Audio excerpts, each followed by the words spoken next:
college football. College athletics is going to die, or maybe it's not going to die. Really, it depends on who you ask what the impact will be of a lawsuit brought by former and current NCAA athletes seeking 50% of important athletic department revenues, including ultra-lucrative broadcast rights.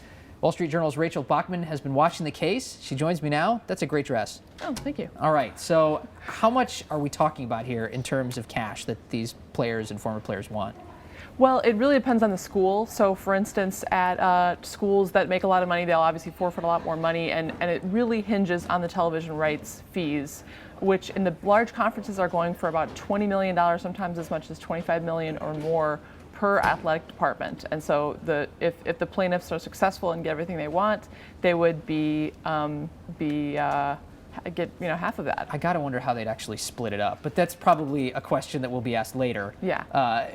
What is the trick here is the impact would be very different on different schools. Talk about that a little bit. Right. So basically the schools at the very top would be okay. They've got a lot of different revenue streams. They've got large stadiums for football, and they're making a lot in ticket revenues and donations, things Ohio like that. State takes in how much in general for its athletic department? Well, its entire athletic department about $142 million in revenues per year. Okay, yeah. So broadcast rights for them, how much, and they make, you said $25 million? They're in the area of $25 million. So yeah. It's a small percentage. Now, exactly. Compare that to somebody like Iowa State, another D1 school. Right. Iowa State has a much smaller budget, more like $55 million in revenue, and they're operating basically at a break-even basis, but they have a similar percentage of television rights money. So you start to see how much more damaging. A similar amount, but the actual percentage is a lot higher. Exactly. 25 million or so out of 55 million is you'd blow quite a hole in that budget if you took away half of it. It's a much bigger slice of that budget, and so it would affect those schools much more. Now the ones at the sort of the bottom of Division I,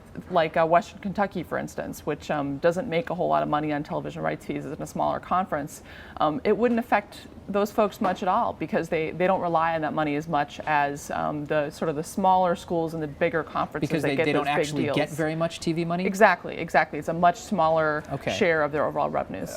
So what is the actual Armageddon scenario here? This isn't the Armageddon scenario that some people outlined. What would that be? Right, exactly. Well, essentially there is a lot of misunderstanding about this lawsuit. I think there's a lot of movements in college sports right now to, for instance, pay players annual stipends or even more than that. This is not that. Beyond this the is scholarship basically they get paid. Exactly. So this is basically the plaintiff seeking percentages of licensing fees, which are actually not that much in terms of overall share of revenue, and the TV rights money. And so what I'm saying in the story is essentially Armageddon for most schools is not that bad. You know, I think some people assumed that it would wipe out entire athletic departments, and I think in most cases that simply is not going to happen. But there are other things that could happen when it comes to revenue that this lawsuit doesn't address?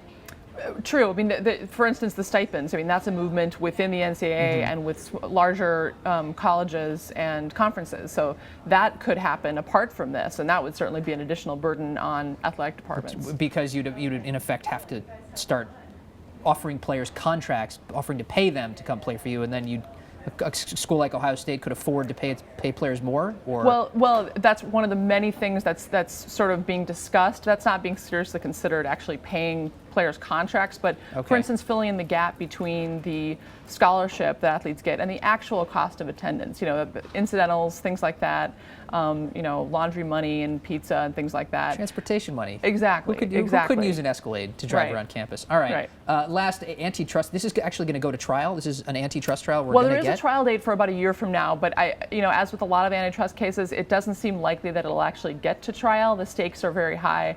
I don't think the NCAA wants that.